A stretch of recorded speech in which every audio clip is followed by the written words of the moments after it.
Be honest, you probably dreamed about how awesome it would be to learn anything instantly, like snapping your fingers and boom, you've got it. Maybe you wanted to learn how to do a flip to show off at school and catch your sixth grade crush's attention. Or maybe it was learning guitar, piano, random skills like running faster, jumping higher, or even that viral dance move from 2016. Basically anything to be the cool kid everyone noticed now as teenagers and young adults. What we want to learn might be a lot different. Usually we want something that will benefit us in the long run. Something along the lines of business, language, tech, or sports. The problem is, most of us are terrible at learning efficiently. It's not our fault, really. Schools taught us to memorize facts for a test and then forget them the moment the bell rang. Well, memorization isn't learning after all, so it makes sense. Learning is about understanding, applying, and retaining information so well that it feels like second nature. Think back to when you last tried to learn something. Maybe it was a new language, musical instrument, or a skill like coding. What did you do?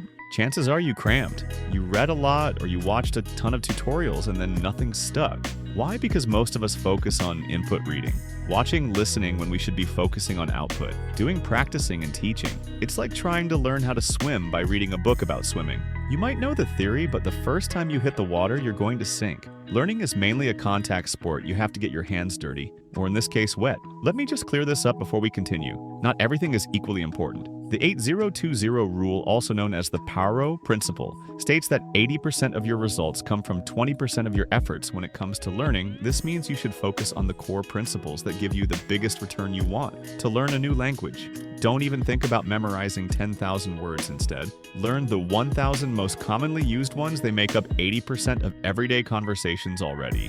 Why to play guitar? Master the basic chords before diving into complex solos in simple terms. Once you've got the essentials down, everything else becomes easier. And one technique that can help you master these essentials faster is active recall. Basically, instead of passively reviewing information, you actively test yourself. Not necessarily new, but it's very useful, especially when preparing for an exam. Let's say you're trying to learn history instead of rereading the same paragraph about World War II.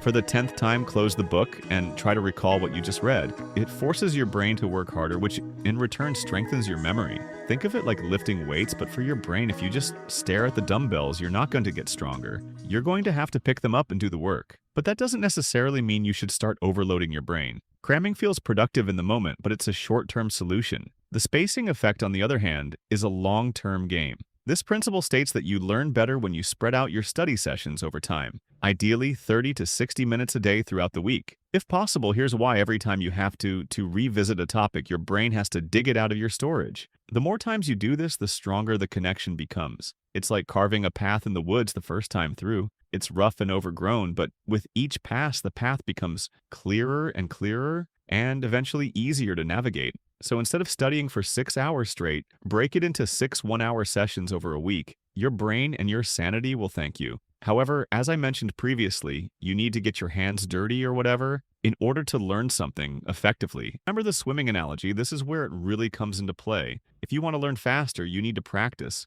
but not just any practice. Deliberate practice means focusing on the areas where you're weakest, not just coasting through what you already know. It's uncomfortable, sure, but that's the growth happens. For example, if you're learning to draw, don't just sketch the same anime character 69 times. Instead, challenge yourself to draw hands, faces, perspectives, or whatever you find hardest. It'll be frustrating at first, but you'll improve much faster that way. Another unpopular way that will significantly help you learn faster is to teach it. It sounds counterintuitive. I know, how can you teach what you don't fully understand? But that's the point, you see, when you teach. You're forced to organize your thoughts and explain concepts. Clearly. This deepens your understanding and highlights any gaps in your knowledge. Plus, if the person you're teaching asks questions, it pushes you to think critically and problem solve. You obviously don't have to get someone to sit and watch you stutter for hours. Just set up your phone camera record yourself and pretend that you're going to be uploading it on YouTube. That way, you'll think to yourself that hundreds of thousands of people might see your video and will encourage you to understand what you're teaching even more.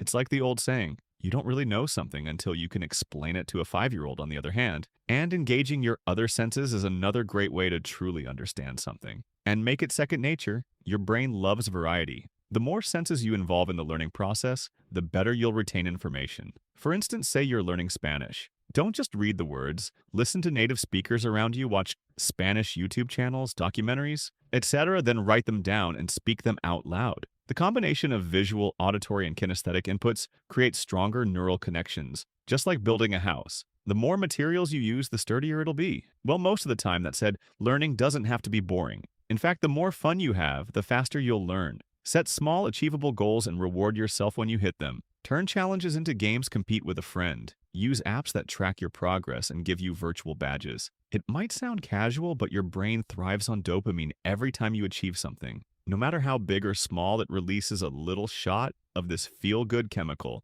which motivates you to keep going. And although I said you can use apps that gives you virtual badges for achieving goals, that can also lead you to while switching to TikTok or YouTube the second you lose focus. That's why in order to keep the momentum going, you might want to try putting your phone on silent or closing unnecessary tabs and creating a distraction.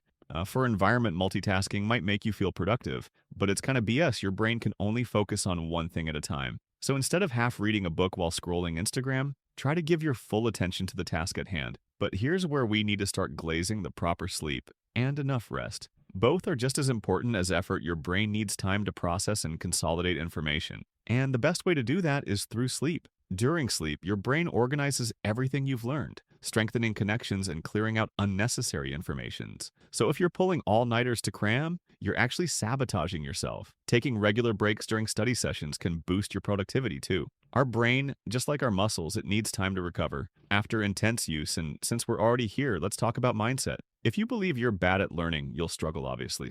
But if you adopt a growth mindset, the belief that you can improve with effort, you'll be amazed at what you can achieve. Instead of thinking, I can't do this, try saying, I can't do this yet. That one little word makes a world of difference. It shifts your focus from failure to potential, and most importantly, enjoy the process, because at the end of the day, learning is not all about acquiring new skills, it's about you growing as a person.